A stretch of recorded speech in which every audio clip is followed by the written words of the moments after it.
I'm continuing to analyze chess in pawn sacrifice. In the first video, I have covered all of Bobby's games, starting from his childhood all the way to him becoming a grandmaster. Today we'll go through all the games preceding Fischer's first one against Spassky. So we have the simultaneous exhibition next, and the angles are just horrible. But I still tried to recreate something, even though I could only conduct these placements on board 1. We see something around that on board 2, but I'm not sure about the left side of the board. Plus, here black is completely winning. Looks decent to me. Board 3 had by far the best angles, and with a lot of confidence, I'm recreating this. Here black kicks the bishop, which is a mistake, as white can trade the queen and rook, take the knight and win the h6 pawn, having a wonderful position. Bobby takes the knight first, which is realistic. He missed queen recaptures, and now, all of a sudden, black gets the long diagonal and advantage. I've also tried to recreate the positions on those 3 boards, 5, 6, and 8. The position on board 5 probably emerged from the Ruy Lopez, and on the third one, we don't see the 15 labeled squares that well. But in general, the positions look normal to me. Board 6 is just normal. Also, I somehow got this while trying to recreate one of the previous positions. Okay, now the 1962 Olympiad starts and we see Bobby playing Tringov. Well, they didn't face each other at the Olympiad, so let's see the famous game they played in 1965. So it's the Najdorf whom Fischer beat at the Olympiad.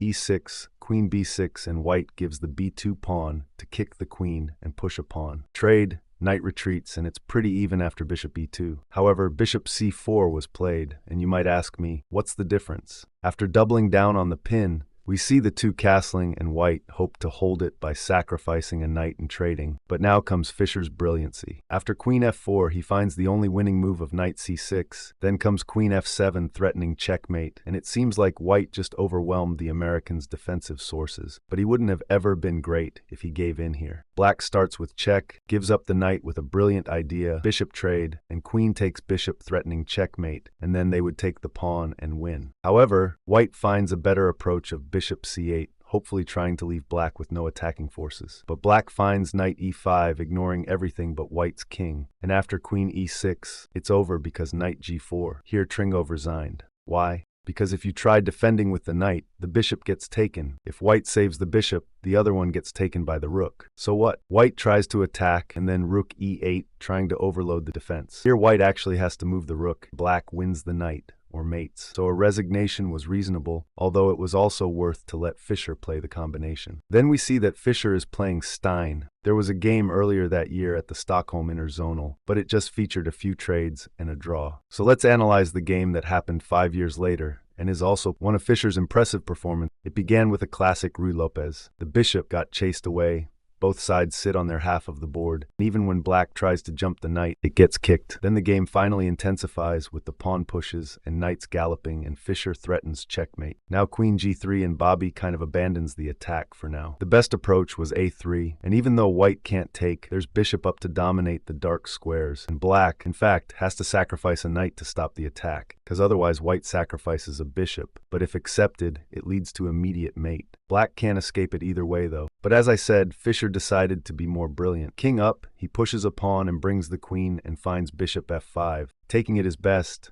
Queen takes and queen f8. Black eventually defends. But Stein decides to go queen f8 right here, and Fischer trades the queens. A great decision, which heats it up, and he lifts the rook. The knight finds this bishop sacrifice idea to get back the rook. Now black tries to catch up, creating a crowd in the center, still intense. The king is forced into the very heart of the battle. White checks into a trade, protects the rook, and then Fischer starts advancing his pawns slowly and methodically, which is often deadly. Gives up on a4 and pushes f6. And here Leonid Stein realizes the plan and resigns. What's the plan? If king up and rook protects the promotion square, there goes this nice rook sacrifice into a fork. The king can try to stop the promotion, but white gives up another rook to win it. So after f6, Stein helped Fischer build his greatness. Milev, Fischer never happened, but they were both at this Olympiad. Next, we see this game where Bobby says this. To rook 3, knight to king 6, pawn takes queen, bishop to knight 7.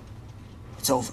Let's test out the line. To rook 3, Knight to king 6, pawn takes queen, bishop to knight 7. The bishop g7 move is correct, and then the queen finishes it off. We also see this game between the Soviets. Based on the angle we got, it looks like this, and here queen c5, queen a5 gets kicked by the knight, white lures in the bishop, and then takes it, and in the end, white's dominating with 2 extra pieces and 3 pawns. Then there's this panic attack type of thing. The angle is unfortunate, but it seems to be close to the starting position with white's queen on c3 and both players castled short. Now we see the magazines. Game 1 is pretty interesting. Here, white can push the pawns, but after e6, there's an amazing knight sacrifice, and the e6 pawn gets taken. Black's bishop gets a diagonal view, and when white stops it, it's already too late because the knight is taken with an attack on the queen, and black saves the bishop, winning the game. In the second position, not even the move order can save black, as after they take the pawn, bishop takes knight. Black plays rook takes, escaping the bishop's attack, but white doubles down on the bishop,